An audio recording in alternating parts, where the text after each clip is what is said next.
तो चलिए शुरू करते हैं आंकड़े हमारे फैसला आपका। पश्चिम बंगाल में 293 सीटों के नतीजे आ चुके हैं और जो आंकड़े सामने आए हैं उन्होंने ना सिर्फ सत्ता परिवर्तन की कहानी लिखी है बल्कि आने वाले समय की राजनीति की दशा और दिशा तय कर दी है। बीजेपी ने इस बार 207 सीटों के साथ ऐतिहासिक जीत दर्ज की है। यह पहली बार है जब बीजेपी ने पश्चिम बंगाल जैसे मजबूत राजनीतिक गढ़ में बहुमत हासिल किया है। वहीं दूसरी ओर टीएमसी के लिए यह चुनाव बेहद चुनौतीपूर्ण साबित हुआ है। पार्टी सिर्फ 80 सीटों में सिमट कर रह गई है तो 2021 के तुलना में 134 सीटों का बड़ा नुकसान टीएमसी को हुआ है। इस चुनाव में एक और बड़ी बात देखने को मिली है और वो है वोटिंग पैटर्न में बदलाव। कई जगहों पर मुकाबला बेहद कड़ा रहा है। कुछ सीटों पर जीत हाथ का अंतर बहुत कम हो गया। इससे यह साफ है कि मतदाताओं का रुझान पहले से अलग दिशा में गया है।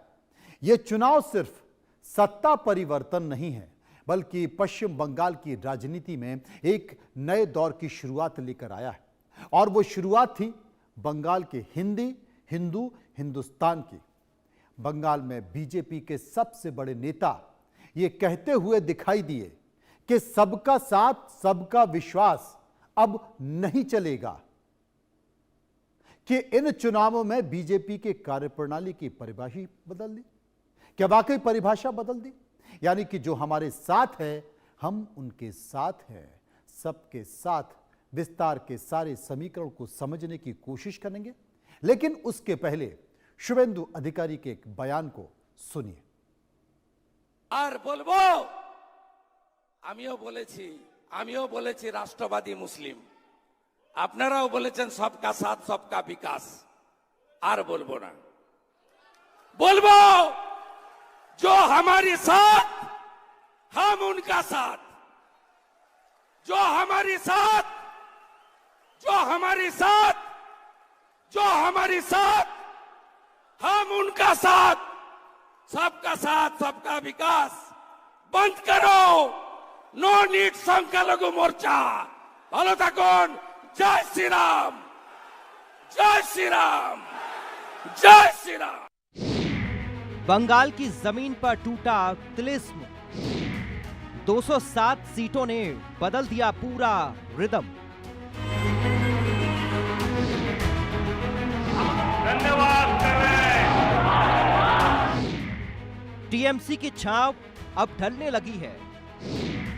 बीजेपी की हवा हर तरफ चलने लगी है।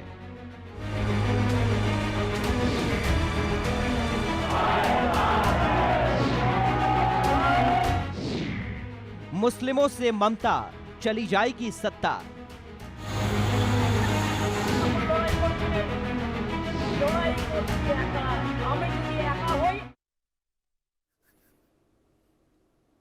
आपने एक झलक देख ली, लेकिन इस चुनाव की उठापटक के बीच कुछ बेहद दिलचस्प बयान भी सामने आए हैं और इस कार्यक्रम को आगे जाने से पहले उन बयानों के सुने बिना आप इसके मजमून को नहीं समझ सकते। सुनिए। बंगाल में जहां जहां गया हूं, बंगाल के लोगों का जो मैंने मिजाज देखा है, मैं इस विश्वास के साथ वापस जा रहा हूं कि 4 मई के नतीजों के बाद बीजेपी के शपथ ग्रहण समारोह में मुझे आना ही है।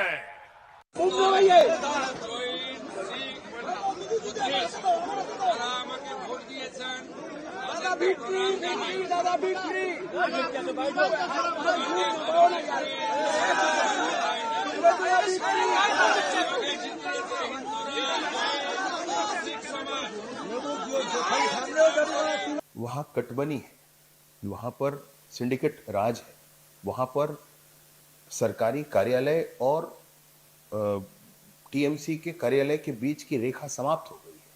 वहां पर टीएमसी निर्णय करता है कि एफआईआर होना है कि नहीं होना है। वहां पर किसी अन्य पार्टी का व्यक्ति अगर है तो उससे के साथ प्रशासन का व्यवहार बिल्कुल अलग होगा। तो प्रशासन ऐसा नहीं हो सकता, लोकतंत्र है और घुसपैठ को इन्होंने हथियार बना लिया है, उसके आधार पर वोट बैंक बनाते हैं। ये सारी लोगों के बात में समझ में है, लोगों के मन में, और इसलिए मुझे पूर्ण विश्वास इस बात का है कि पूर्ण बहुमत के साथ बंगाल में भारतीय जनता पार्टी की सरकार। अब बंगाल विधानसभा चुनाव की बात कर लेते हैं कि कैसे बंगाल में ममता बनर्जी के साथ खेला हो गया और क्या क्या समीकरण बने कि वो समझते समझते ममता को बहुत देर हो गई। 2026 विधानसभा चुनाव में बंगाल की पारंपरिक राजनीति बदली। बीजेपी को बंगाल में 207 सीटें मिली और बंगाल में बीजेपी की बड़ी जीत हो गई, 207 सीटें। बंगाल में इस बार टीएमसी की जो सीट रही वो टीएमसी की सीट घटकर 80 रह गई। 2026 के विधानसभा चुनाव को अगर देखा जाए तो 135 सीटों का नुकसान ममता बनर्जी को हुआ और सबसे बड़ी बात देखने वाली थी कि बीजेपी ने 2021 की तुलना में सीटों में बड़ा फायदा यहां पर बीजेपी को हुआ। कई सीटों पे जीत का हार का अंतर 10,000 से ज्यादा रहा। कुछ सीटों पर मुकाबला 1,000 वोट के कम अंतर का भी हुआ। इस चुनाव में कई पुराने टीएमसी के गढ़ एक तरह से वहां का सारे समीकरण बदल गए। इस चुनाव में बंगाल की राजनीति को एक बड़ा टर्निंग पॉइंट माना जा रहा है, क्योंकि किसी को उम्मीद नहीं थी। अगर देखा जाए तो एग्जिट पोल में भी जो आंकड़ा 207 सीटों का यहां पर निकल कर आया है वो एग्जिट पोल में भी दिखाई नहीं दिया। अब इस ग्राफिक के जरिए लोगों के वोटों का खेल समझने की कोशिश करते हैं कि वोटों का खेल हुआ कैसे।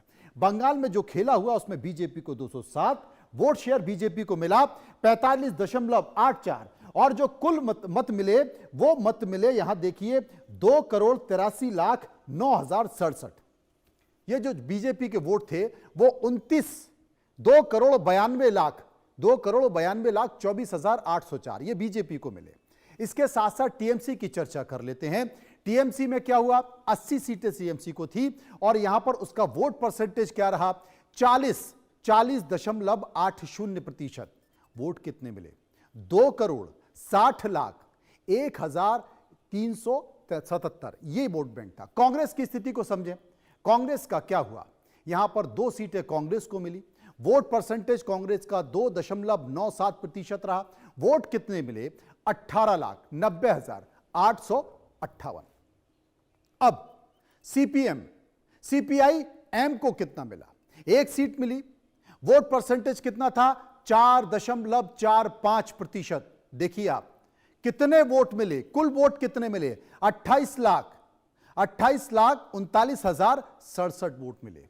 एआईएसएफ 1 सीट मिली, वोट परसेंटेज रहा 0.28% और कुल वोट कितने मिले, 1,76,980। एजेयूपी को 2 सीट मिली। ये एजेयूपी कौन है, हुमायूं कबीर। 2 सीट मिली, वोट परसेंटेज कितना मिला, 0.12%। 95,000 वोट मिले। एआईएमआईएम को एक भी सीट यहां पर नहीं मिली, उनका वोट परसेंटेज था 0.09, यानी कि 57,253 वोट यहां पर फिर भी मिल गए। लेकिन बंगाल में जो कमल खिला उसका ग्राफ कैसे बढ़ा। अब यह बात कर लेते हैं कि कैसे साल दर साल बीजेपी का जो बंगाल का ग्राफ है वो बढ़ता हुआ चला गया और आज 45.06 तक वोट परसेंटेज तक बीजेपी पहुंच गई। देखिए 2011 में क्या हुआ, 2011 में 4.06%। 2021 में क्या हुआ, 2011 के बाद 14 में देखें 16.84%, 2016 में 10.2%, 2019 में 40.64% और इसके साथ साथ जब बात आगे बढ़ी 2021 पे आई तो 38.15%। यह समीकरण यहां पर पहुंचा। 2024 में 39.08% और 2026 में 45.0, यानी कि आप 2011, 2014, 2016 और 2019, इसके बाद फिर 2021, 2024 और 2026 बीजेपी लगातार धीरे धीरे बढ़ रही थी। यह वोट परसेंटेज बताता है कि बीजेपी धीरे, और यहां से अगर आप 2019 से देखें, 19, 21, 24 और 26 यूं ही बहुमत के साथ सरकार नहीं बना ली जाती है, कुछ करना पड़ता है, समझना पड़ता है और बीजेपी ने यहां किया। 2026 के बंगाल चुनाव